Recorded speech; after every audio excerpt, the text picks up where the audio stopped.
actual art directors then critique it and put red line notes all over it. Then we cut it up into pieces and hid it around the map where some bits you could only see if you had a sniper scope. And these guys, they can find it and put it back together in like less than a day. So then the next thing was like, okay, let me go and try and take some messages and encrypt them. And I used things like Caesar ciphers, and then I used like the Enigma code at one point, or spectral analysis, Morse code we've used in the past as well.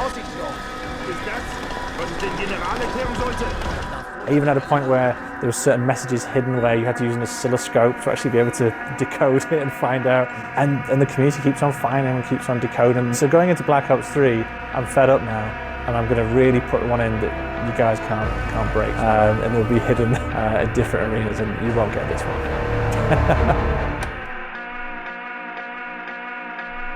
You mentioned kind of before the Shadows of Evil map came out, before he had even touched Black Ops 3 Zombies, that there would be an Easter egg included that none of us will find. It's not going to be solvable. Yep. You don't have any faith in us for that aspect. Yep. Has that Easter egg been found? It says no. Final question here, yes. Right? You've talked in the past about an unsolvable Easter egg. Yeah. We've got this unsolvable Easter egg, which I'm sort of guessing there might be more than one of. There might be. There might be.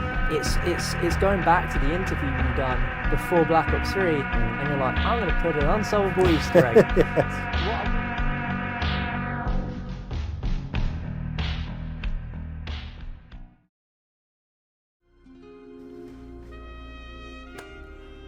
Now, I know a lot of people have anticipated this video, not just because I teased it on Twitter, but because of the nature of the video in general.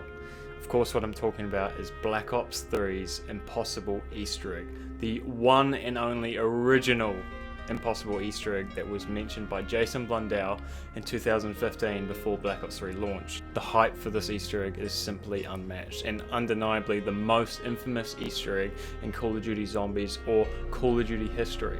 I mean, realistically, this is something people have been searching for since the release of Black Ops 3 in November 2015, which is almost 9 years ago now.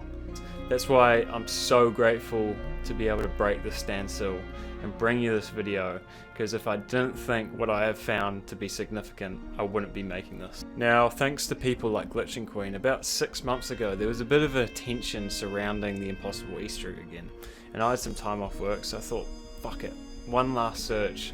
So there I went back down the rabbit hole for the 100th time, only this time I actually found something. Now, understandably, a lot of you will be very skeptical watching this video and impatient to find out what I'm talking about, and a lot of you are going to try skip ahead, but if you do that, you're going to find yourself in the middle of a big explanation that you have no context to. So I highly recommend that you watch this video from the beginning, because as I said in my tweet, this shit is deep and very complex to understand, and even more complex to explain. So if you do really care, you're going to want to join my Discord, which is in the description below.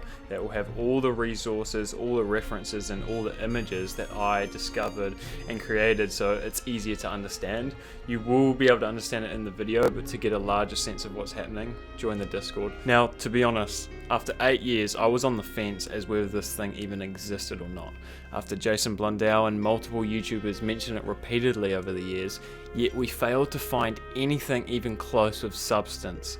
To explain what I found, we need to go through everything we knew about the Impossible Easter egg, and I'll explain what I ruled out, and just so everyone is on the same page, I'm first going to show you these clips every time Jason Blundell talked about the Impossible Easter egg. The one that jumps to my top of my head was we had a character in Mob of the Dead who was an aspiring comic book artist, and we had a front cover drawn by one of our artists, and then we had one of our actual art directors then critique it and put red line notes all over it. Then we cut it up into pieces and hid it around the map where some bits you could only see if you had a sniper scope. And these guys, they can find it and put it back together in like less than a day. So then the next thing was like, okay, let me go and try and take some messages and encrypt them. And I used things like Caesar ciphers, and then I used like the Enigma code at one point, or spectral analysis, Morse code we've used in the past as well. I even had a point where there were certain messages hidden where you had to use an oscilloscope to actually be able to decode it and find out. And the community keeps on finding them and keeps on decoding them. So going into Black Ops 3, I'm fed up now, and I'm going to really put one in that you guys can't break, and they'll be hidden in different arenas, and you won't get this one. You mentioned kind of before the Shadows of Evil map book came out, before he had even touched Black Ops 3 Zombies, that there would be an Easter egg included that none of us will find. It's not going to be solvable. Yep. You don't have any faith in us for that aspect. Yep. Has that Easter egg been found? It has not.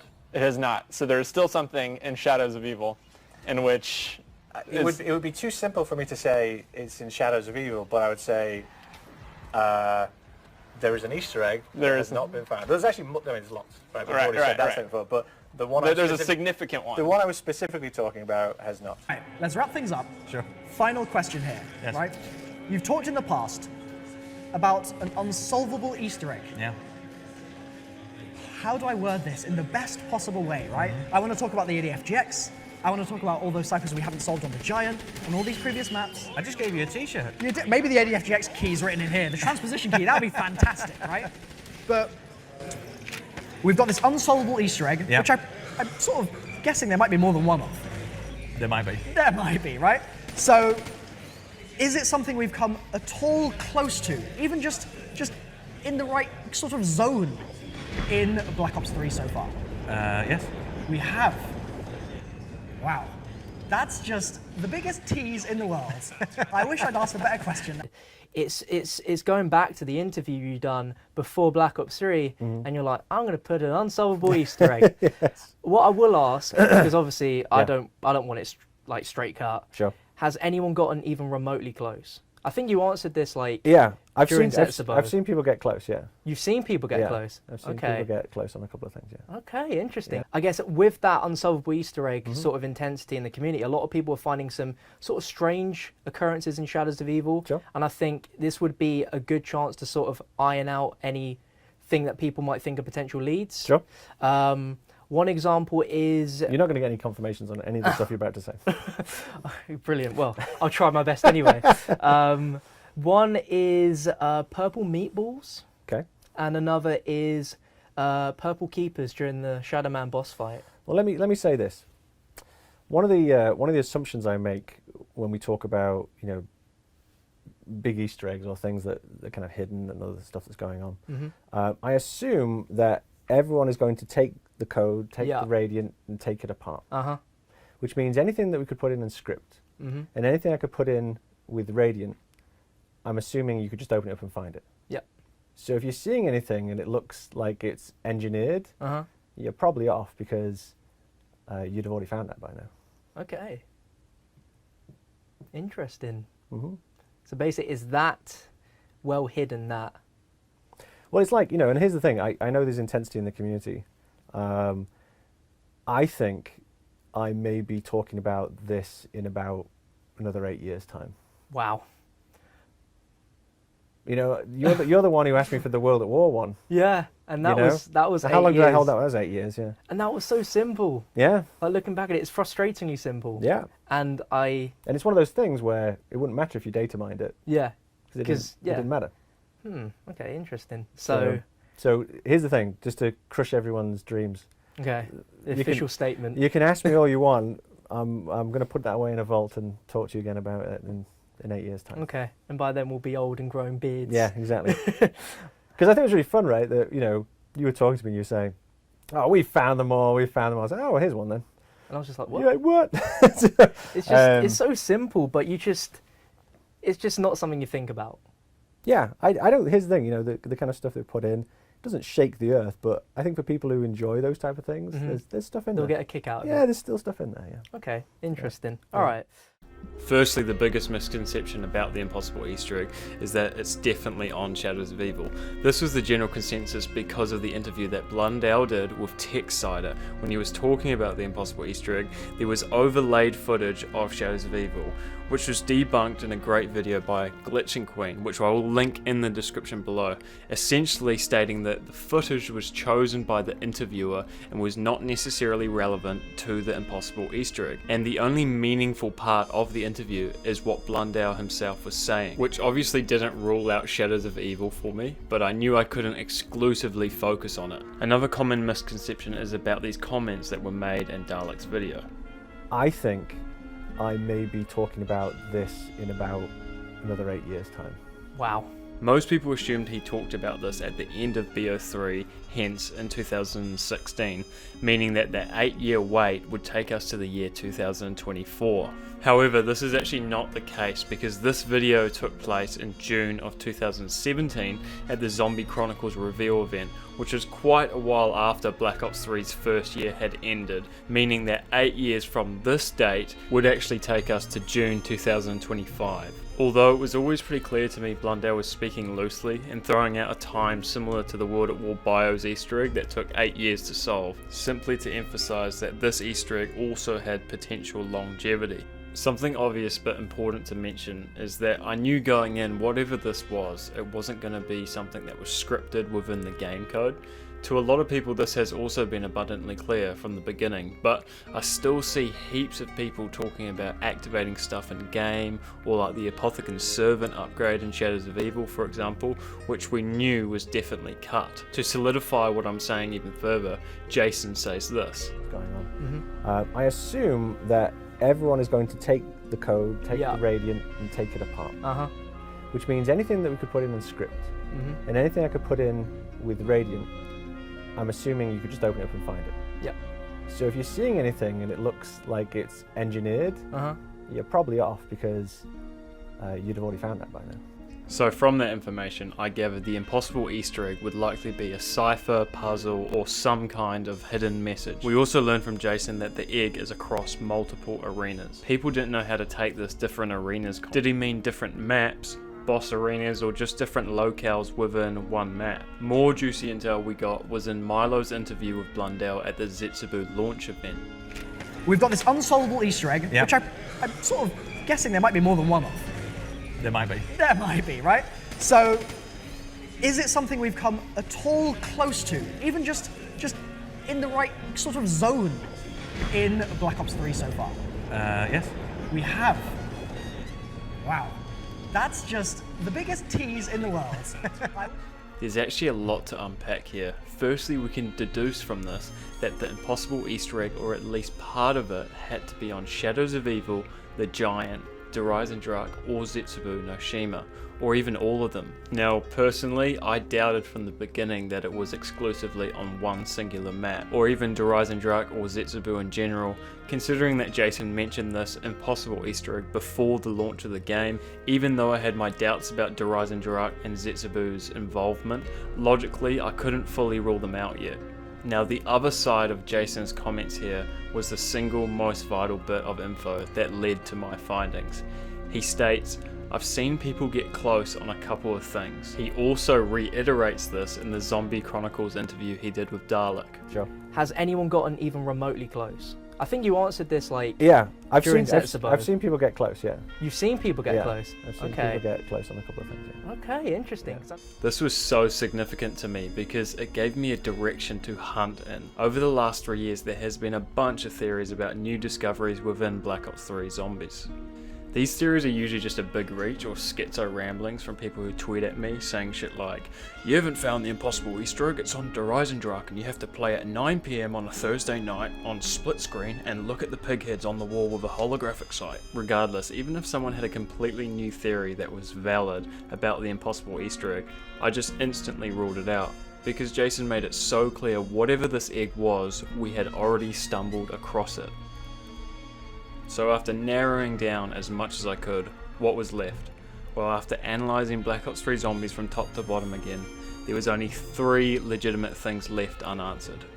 First up, the 10 ciphers on Revelations, the 1 cipher on Gorod, Sal's laundry ticket on Shadows of Evil that seemingly isn't anything but in the game files is named a cipher, and the 1 unsolved cipher on the Giant. I eliminated all these ciphers from my hunt as I wasn't going to attempt to decode them, and I also felt like they were a separate thing as most of them were on Revelations, which came out after Blundell said that we were close on a couple of things.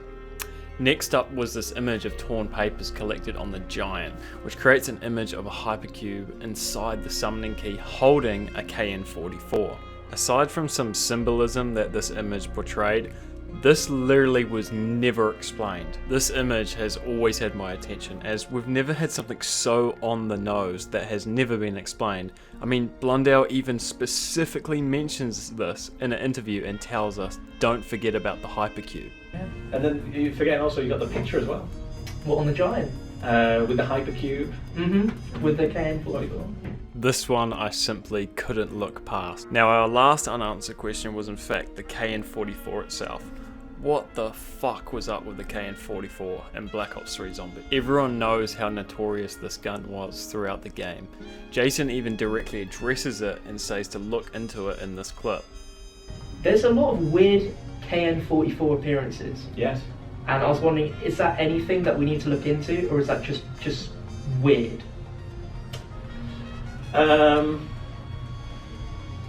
Feel free to look into it. Okay. Whatever the KN44 meant, we never got an answer. So through my process of elimination, I was convinced if the impossible egg did exist, it would either involve the HyperCube or the KN44. So off I went. I initiated my hunt by documenting everything we already knew about the KN44. It was a well-known fact that the KN44 was a base model used kind of as a placeholder in the code for many items, and some glitches in-game and in theater mode would expose that. Some people took that info and assumed maybe that's all the KN44 ever was, just a base model that the foundation of the zombies universe was made out of, which was symbolically implied in the HyperCube blueprint. Although that may be true, there was definitely more to it. It was obvious to me that there was clear distinction between purposeful placement of the KN and just in-game glitches. For example, here is Jason mentioning the KN44 coming out of the cryopod on Horizon Drug. Because, like, when Dempsey crashes down, there's to the one. bush, yeah. He specifically mentions this as it's done with intent. I decided to make a list of every time the KN44 was spotted and whether it was significant or not significant. First up, obviously, we have the HyperCube blueprint. Then flying out of the pod on Horizon Drug. Under the shrine in the Voidbow quest on Horizon Drug. In the Zetsubu no Shima boss room next to Takio's body. The Civil Protector holds it in Shadows of Evil. Outside of the map under the glitched Wolfbow dog on Horizon Drug. Sometimes dead zombie models can hold them. In the Gorod outro, for a split second you can see Ultimus Nikolai holding it very briefly. If you go into theater mode during an IGC cutscene, sometimes you can see a bunch of KN44s representing all the materials in the game, and it's obviously a glitch. It's in the Black Ops 4 Blood of the Dead poster. Samuel Stuhlinger has it in the Tag to Totem intro, and it also shows up in the multiplayer map Hacienda on Black Ops 4, and it's gold. Now, the ones I've highlighted in green are the ones that I thought were significant. The orange represents that they're weird but unlikely important, and the red were obviously just glitches. So what else is there to know about the KN44? Well, because people were so obsessed with this gun for such a long time, there's actually quite a lot to dive into here. People initially thought there was Braille on the KN44, which eventuated into nothing. Some thought that the KN in the name stood for Chronorium. And now it's called the KN44, which is so close to being Chronorium. KN Chronorium. Diamond came on the KN44 flashed Morse code saying the word time, which was debunked as a glitch, as it was discovered that all the lights on Shadows of Evil are linked and flash at the same time. The KN44 gunsmith part has the word endgame written on it. The Gobblegum Ethereal Enhancement has a picture of the KN44 on it, and the initials to the Gobblegum are EE. When you buy the KN44 on Shadows of Evil as Jessica Rose, you can get this quote. Perhaps just another piece of an unsolvable puzzle. Most importantly on this whole list, the KN44 had its name changed twice, which was always very suspect to me. In the Black Ops 3 Alpha, the gun was called the ARAC, and then in the beta, it was called the ARC 7, and then when the full game came out, it was now called the KN44. Why? Why the double name change? Rumours circulated that this was for copyright reasons. The ARAC was a real life gun and the name was causing legal trouble. But what is so fucking significant about this name? We'll come back to this soon. After laying everything out on the KN44, I then turned my eyes to the HyperCube blueprint. We really didn't know much about this thing, apart from the basics. It was a blueprint found on the giant, scattered across the map. The image shows the summoning key, and inside of it there is a HyperCube holding a chalk outline of the KN44. Also on the blueprint, there are other sketches of HyperCubes, and of course in the bottom right, Dr. Monty's signature. But we've always understood that it's a 4-dimensional cube, which is a difficult concept because you're trying to comprehend a 4D object in a 3D world through a 2D screen. The only thing we could really extract from all of this is the fact that they were teasing that Dr. Monty was in control of the wall buys and the perks, etc. Everything we knew about this HyperCube so far was pretty surface level or metaphorical, which is why I was always suspicious why Blundell specifically says don't forget the HyperCube in this interview with Dalek. And then you forget also you got the picture as well. What, on the giant? With the HyperCube. With the KN44. The only other time that this thing had any relevance is when the Zombies comics came out. In the Ascension alternate loading screen image that came with issue 2, the KN44 blueprint can be seen and being signed by Dr. Monty. This is something that I think a lot of people missed. I really didn't have much to analyse when coming to the HyperCube, especially compared to the many weird occurrences we have with the KN44. So I started to look for things that we missed. I began by messaging a dozen devs that worked on Black Ops 3 Zombies to ask about this HyperCube image and the Impossible Easter egg in general. Some of the Zombies devs said they were aware of the Impossible Easter egg that Jason talked about, but they didn't know anything about it. One of the zombie developers did state that in terms of the Impossible Easter egg Blundell talked about, I honestly don't know.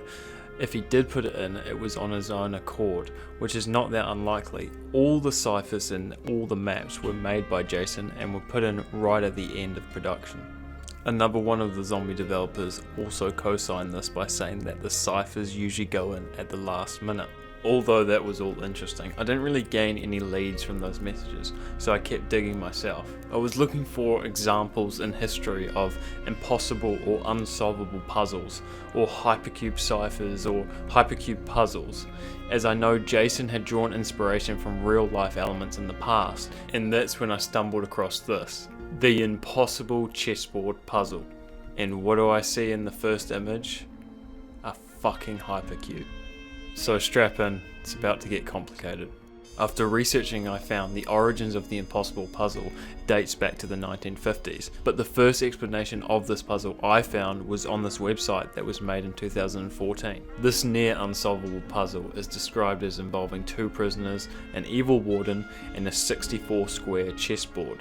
Each square of the board has a heads or tails coin laying on it. Essentially, the warden hides a key under one of the 64 squares and shows prisoner A where he put it. Prisoner A then has to, without any form of communication, somehow signify to prisoner B where this hidden location is on the chessboard. The only thing that the warden allows prisoner A to do is that he can flip one coin on the board to indicate to prisoner B where the hidden square is. Therefore, prisoner A would have to figure out a complex formula to indicate a relationship between the coin that he flips and the hidden coin. In the process of displaying data or code assignment for each individual square, it is also explained how each one of the 64 squares could be identified in binary code, and that the nature of encryption or coding, changing one square could decrypt a secret message. With multiple avenues of cryptography available with a 64-bit base. I probably didn't explain that well, but this video I found explains it best. In the video they show how this data is best displayed utilizing a 4-dimensional cube, aka a HyperCube, where the vertices of the 4-dimensional cubes are given coloured coordinates, which basically allows you to play colouring Sudoku on a 64 square chessboard via a HyperCube. It also explains how the solve for the puzzle is essentially error correction, and how Hamming codes could be used to decrypt a message found within the data provided by a HyperCube. So what does all this even mean? It's pretty overwhelming, but to summarize, I now understood through the impossible puzzle that hypercubes are used to store data that have potential to hide some sort of code or hidden message. This was all great, I just didn't know what to do with all this information. I didn't know any of the metrics of the blueprint hypercube. I just didn't have any way to calculate or even a starting place with this thing. I was clearly still missing a variable. After coming to a bit of a roadblock with the hypercube, I angled my focus back to the KN44. There was still so much stuff there to dissect. Like, why did it appear so purposely? Why did it have 2 name changes? Why did Blundell specifically mention it multiple times? Because I didn't have any success getting any intel out of the zombie developers, I tried my luck with a multiplayer developer to ask about the KN44 name change. Considering it was a multiplayer alpha and beta when the gun was the Arc 7 in the ARAC, I thought maybe there was a chance, and he got back to me with this. I think the original name for that gun was the ARAC, but we had legal trouble with the name, and then we settled on Arc 7. But then just before launch it was changed to the KN, something to do with zombies. I usually have a good memory, but it was all so long ago now. Sorry I can't be more specific. Good times though. As you can imagine, I was rattled to hear this. But even with that bombshell, I was still in the dark. What the fuck was so significant about the KN44's name? It can't just be that the KN stood for Chronorium, that's just too simple. So I had to keep on digging, and one day when reading more on hypercubes, it all hit me at once. The KN44 is not a name, it's a fucking equation. A hypercube is made up of K- cubes and N- cube. When displaying a standard hypercube, it is written as K-4 or N-4. Combine those together, what do you get? The fucking KN44. The impossible puzzle, the KN44, it was all connected and everything started to make sense. That's why he wanted the name change from the Arc 7 to the KN44. That's why he originally said it would be hidden across multiple arenas. That's why he specifically mentioned ciphers and the torn paper Easter egg in this interview. That's why the only 2 things in Black Ops 3 Zombies that never got answered, he told us not to forget. It all checked out, and for the first time ever hunting this egg, I actually found something of substance, something that definitely wasn't a coincidence. Now, because I knew the KN44 was an equation, I had some sort of metric to map this out with now. I drew up a K-4 cube and an N-4 cube to see if there was anything more I could decode from this. I tried a lot of things, firstly mapping out the vertices of the cube and using multiple decryption methods to try find something, like binary code, ASCII, coordinates, or just any 64-bit cipher. But because I'm so shit with ciphers, I've had very little progress. Or maybe there's just more variables involved, some sort of indication of what side of the hypercube the string of information should be read from. For example, is the orientation of the KN44 within the cube significant? Does it point to the leading side where the data should be read from? Or maybe the Apophicon symbol on the representative side of the summoning key is important. So I analysed all the Apophicon words and translated them. Nothing really stood out for me here. I can't really make any more progress here because of my amateur knowledge of ciphers, and I'm not really sure what to do with this new information. So I just started looking for as many other variables. The big idea that I toyed with the most was based off the comment that Blundell made about the 8-year wait time for the impossible Easter egg. Although I always felt like this was an estimate, I was always curious, why such a large amount of time? You would suspect pretty much after a few years the likelihood of something ever being found would drop off dramatically. Maybe his comment meant we didn't have all the pieces for this KN44 hypercube puzzle yet. Maybe it was a time-gated thing because there were more components coming in the future. That's when I realised, what about the KN57 from Black Ops 4? Maybe that name was an equation too. As a hypercube has no limitation to what a K- value or an N- value could be, well, this is what a 5-dimensional and a 7-dimensional cube look like. Pretty wild, but I don't know what to do with it. Different thoughts I had was like, what if the KN44 had to be combined with the KN57 in some sort of written format, like an equation? But I stopped looking into that because I thought it was being a bit unrealistic. The second significant idea that I played with was the fact that there is still one unsolved cipher on the Giant. And considering the torn paper image of the hypercube is found on the Giant, Potentially there is info within this cipher that will assist us with this solve, but I just wanted to detail everything that I have tried so other people don't waste their time. I've been at a standstill with trying to solve the rest of this KN44 equation because I'm nowhere near as knowledgeable as I need to be on ciphers and encryption. Now it's time for someone smarter than me to take a look at this and figure out how to decode it even further. Or just see things that I am missing, someone who's an expert in ciphers or hypercubes, because I've done everything I can and it's starting to drive me insane. I understand that this is all a lot to take in, the discovery of the impossible puzzle and the KN44 being a hypercube equation.